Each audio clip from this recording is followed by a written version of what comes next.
The call came on a Tuesday morning, interrupting my usual coffee and emails routine.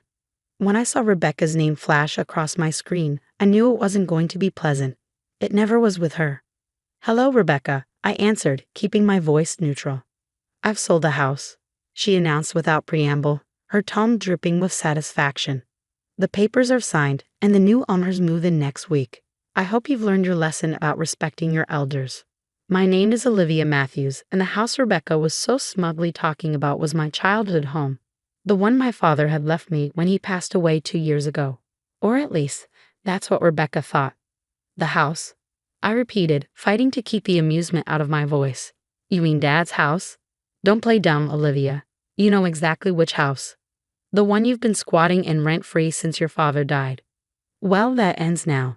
I found buyers who will actually appreciate the property." I took a slow sip of my coffee, remembering the meeting I'd had with Dad's lawyer, Mr. Harrison, just days after the funeral. Rebecca had no idea about that meeting, about the documents we'd signed, or about the real ownership of the property. "That's interesting," I said carefully. "And you're sure everything's legal?" She scoffed. "Of course it's legal. I'm his widow, and the house was in his name. You may have been his precious daughter, but I have rights too. Maybe next time you'll think twice before questioning my decisions about the remodeling." There it was. The real reason behind this power play. 3 months ago, I'd stopped Rebecca from gutting the house's historic features, the hand-carved banisters, the original hardwood floors, the stained glass windows my father had lovingly restored over the years. She'd wanted to modernize everything, to erase every trace of the home my father had created.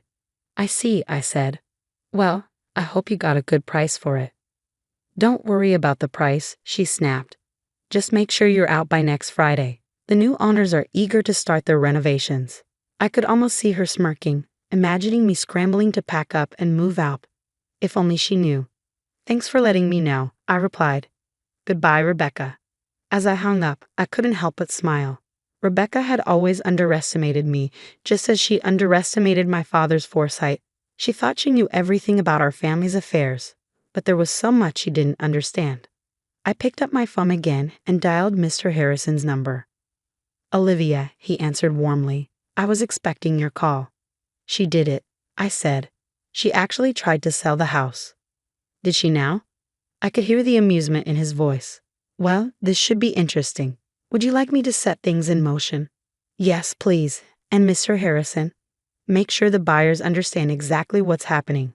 I don't want innocent people caught in Rebecca's mess." After hanging up, I walked through the house, my house, running my hand along the walls my father had painted, the door frames he'd restored, the window seats where we'd spent countless hours reading together. Every inch of this place held memories, stories, pieces of our life together. Rebecca had married my father 5 years ago, when I was 23. At first, she played the part of the caring stepmother perfectly, all smiles and sweet words. But after the wedding, her true colors started showing. She tried to drive a wedge between Dad and me, made snide comments about our close relationship, and constantly pushed to change things about our home. Dad saw through her eventually, but by then his health was failing. In his final months, he called me into his study one evening while Rebecca was at her weekly spa appointment. "Livy," he'd said, using his old nickname for me, "I need you to trust me. Things aren't what they seem with Rebecca, and I've made arrangements. When the time comes, go see James Harrison. He'll explain everything." I'd wanted to ask more questions, but Dad had been so tired, so weak. 2 weeks later, he was gone. Rebecca had barely waited until after the funeral to start asserting her authority over the house and everything in it. She'd moved my father's belongings into storage, redecorated rooms without consulting me, and made it clear that she considered herself the sole owner of the property. What she didn't know was that my father had seen this coming. The meeting with Mr. Harrison had revealed just how carefully Dad had planned everything. The house, despite appearances, had never been in his name alone. Through a series of legal maneuvers I didn't fully understand, he protected it, and me, from exactly this kind of situation. My phone buzzed with a text from Rebecca. "I expect the keys on my desk by Thursday. Don't make this difficult, Olivia."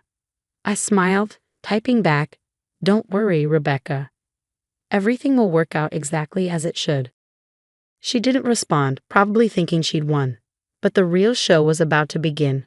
and I had front row seats to watch her carefully constructed plans fall apart. My father had always told me that patience was a virtue. Sometimes he'd say the best response is to simply wait and let people reveal their true nature. Well, Rebecca had certainly revealed hers. Now it was time for her to learn about mine.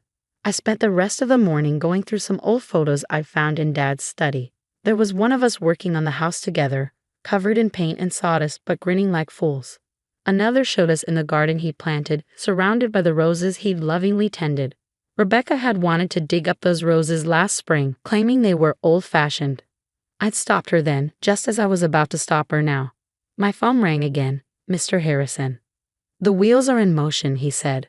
"The buyer's lawyer has been notified of the situation.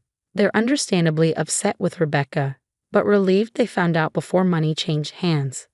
"How long until she finds out?" "I'd say by this afternoon. Their lawyer is drafting a strongly worded letter as we speak. Would you like me to be present when she receives it?" I thought about it for a moment. No, I decided. Let her deal with it alone. She needs to understand exactly what she's done. As you wish, but Olivia, be prepared for the fallout. People like Rebecca don't take humiliation well. He was right about that. Rebecca had always been proud, always needed to be in control. Finding out that she tried to sell a house she had no right to, that she'd made a fool of herself in front of potential buyers, it would hit her hard. But then again, that was exactly the point. The fallout came faster than I expected. Around 3 in the afternoon, my phone exploded with notifications, multiple missed calls, and increasingly furious texts from Rebecca. "What AVU do you want?" The last message read, all caps conveying her rage. I was sitting in the garden among my father's roses when she pulled into the driveway. Her Mercedes screeched to a halt, and she stormed out, waving what I assumed was the lawyer's letter. "You conniving little witch," she screamed, her carefully maintained facade cracking completely. "You knew about this all along." I remained seated, calm despite her fury. Knew about what, Rebecca? Don't play innocent with me. She thrust the letter in my face. "The trust, the property transfer, all of it. You and James plotted this behind my back." "No," I corrected her gently. "Dad and Mr. Harrison arranged it. I just followed his instructions." Her face contorted with rage. "Your father would never do this to me. This has to be a mistake." Actually, I stood up, brushing dirt from my jeans. "Dad did exactly this to protect both me and the house. He saw through you, Rebecca. He knew exactly what you tried to do after he was gone."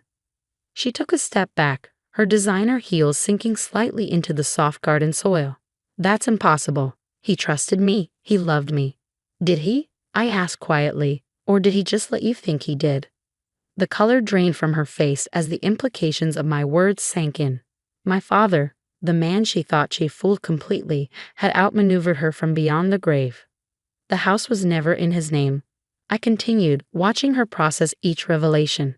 "He transferred it to a trust years ago, long before he met you. I'm the sole beneficiary. You had no right to try to sell it." "You're lying," she whispered, but I could see the doubt in her eyes. "Check the property records," I suggested. "They're all public. Dad made sure of that too. He wanted everything to be transparent when the time was right." Rebecca's hands were shaking now, crumpling the lawyer's letter. "The buyers, they're threatening legal action. Do you have any idea how humiliating this is? Almost as humiliating as trying to throw your stepdaughter out of her own house." I countered. "Or maybe as humiliating as spending years pretending to care about someone just to get their money." She flinched as if I'd slapped her. "You don't understand anything about my relationship with your father." "I understand more than you think. Dad told me everything before he died, about the prenup you refused to sign, about the mysterious withdrawals from his accounts, about the men you met with while he was in the hospital." Her eyes widened. "He knew. He knew everything, Rebecca. He just waited, watched, and planned. Like father, like daughter, I suppose." She took another step back, her expensive suit now stained with garden dirt. "This isn't over," she threatened, but her voice lacked conviction. "Actually, it is," I replied, pulling out my phone. "I've recorded this entire conversation.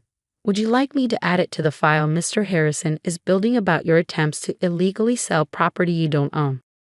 For the first time since I'd known her, Rebecca was speechless. She stood there, surrounded by my father's roses, looking completely lost. I'll make this simple, I said. Leave. Leave the house, leave me alone, and most importantly, leave my father's memory alone. If you try anything else, any more schemes, any more attempts to take what isn't yours, everything comes out. The affairs, the money, all of it. You wouldn't dare, she hissed. It would damage your precious father's reputation. I smiled, channeling the same quiet strength I'd always admired in Dad. His reputation can handle the truth, Rebecca. Can yours? She stared at me for a long moment, calculation visible in her eyes. Finally, her shoulders slumped slightly. Fine, she spat. Keep the house. Keep your little victory, but don't think this means you've won. I already have, I said simply. I won the moment Dad saw you for who you really are. She turned and stormed back to her car, her heels sinking into the grass with each angry step. As she drove away, I noticed she dropped a lawyer's letter in the garden. Picking it up, I smoothed out the crumpled paper. The legal language was complex, but the message was clear. Rebecca had no claim to the house, had never had any claim to it, and her attempt to sell it constituted fraud. My phone buzzed. A text from Mr. Harrison. How did she take it? About as well as we expected, I replied. But I think she's done. Your father would be proud, he wrote back. He always said you were stronger than anyone knew. I looked around the garden, at the roses Dad had tended so carefully, at the house he protected so thoroughly. He'd known this day would come, had prepared for it in ways I was only beginning to understand. Rebecca had thought she was teaching me a lesson about respect. Instead, she'd learned one about underestimating people, both the living and the dead. The weeks following Rebecca's confrontation brought unexpected changes. The house felt different somehow, lighter, as if a shadow had been lifted. I spent my evenings restoring rooms to their original state, undoing Rebecca's hasty modernization attempts. One evening, while sorting through boxes in Dad's study, I found a letter addressed to me in his familiar handwriting. The envelope was dated just days before his death. My hands trembled as I opened it. My dearest Livy, if you're reading this, then everything has played out as I expected.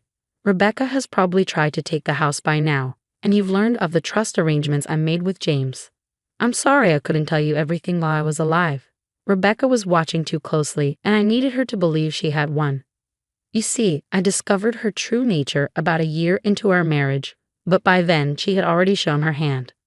The mysterious illness that landed me in the hospital? Not so mysterious after all. I had James investigate, the occasional dizzy spells, the confusion, the gradual weakening. Rebecca had been adding something to my evening tea. Not enough to kill me quickly, but enough to make it look like natural decline. I played along, let her think she was succeeding. Meanwhile, I made arrangements to protect you and everything we built together. This house isn't just a building, Livy. It's our legacy, every repair and restoration a memory we shared. I know it must have hurt, watching me seem to choose her over you those last few months. Please forgive me for that deception.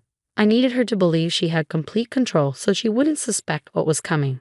There's more you need to know. Check behind the loose brick in the study fireplace. I left something there for you. Remember, strength isn't always about confrontation. Sometimes it's about patience, about waiting for the right moment to act. I love you, my darling girl. Dad. I sat there for a long time, tears falling onto the letter.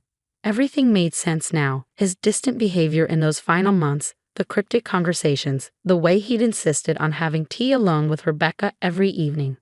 Moving to the fireplace, I found the loose brick easily. Behind it was a small USB drive and another note. Show this to the police when you're ready. The drive contained videos from hidden cameras Dad had installed, footage of Rebecca adding something to his tea, of her secret meetings with other men, of her phone calls discussing her plans for after his death. He documented everything. My hands shaking, I called Mr. Harrison. James, I said when he answered, I found Dad's letter. And the drive. He was quiet for a moment. Are you ready to take the next step? I thought about it. The evidence on the drive was damning. Attempted murder, fraud, conspiracy. Rebecca wouldn't just lose her social standing. She faced serious criminal charges. Not yet. I decided. Let's keep it as insurance. For now, knowing we have it is enough. Your father said you'd say that. He replied, and I could hear the smile in his voice. He always said you had his sense of strategy. The next morning, a large envelope arrived from Rebecca's lawyer. Inside was a formal document relinquishing any claims to the house or my father's estate, along with a brief note. You win, Olivia. I'm leaving the state. Don't worry about hearing from me again. Just keep what you know to yourself. She'd found the cameras. Of course she had. She would have been searching the house for anything incriminating after our confrontation. The evidence on the drive was just backup. The threat of its existence was enough.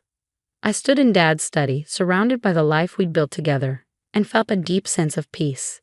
He had protected me one last time, taught me one final lesson about patience and strategy. The house remained as he'd wanted it, preserved, cherished, a testament to our bond. Rebecca's attempt to steal it had failed, just as her attempts to come between us had ultimately failed. In the garden, Dad's roses bloomed more beautifully than ever. I tended them carefully, honoring his memory in every flower that opened. Sometimes, while working among them, I could almost hear his voice. Remember, Livy, the strongest roots grow in silence, hidden from view until the right moment to bloom. He had been right, of course. Strength wasn't always about confrontation.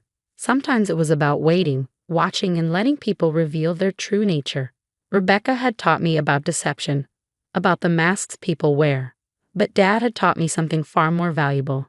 How to see through those masks, how to protect what matters most, and how to win without losing yourself in the process. The house stands, as it always has, a monument to love, patience, and justice served quietly but completely. And somewhere, I like to think Dad is smiling, knowing that his final lesson was well learned. As for the USB drive, it remains behind that loose brick, a silent guardian ensuring that some stories stay buried, at least for now. After all, as Dad always said, timing is everything.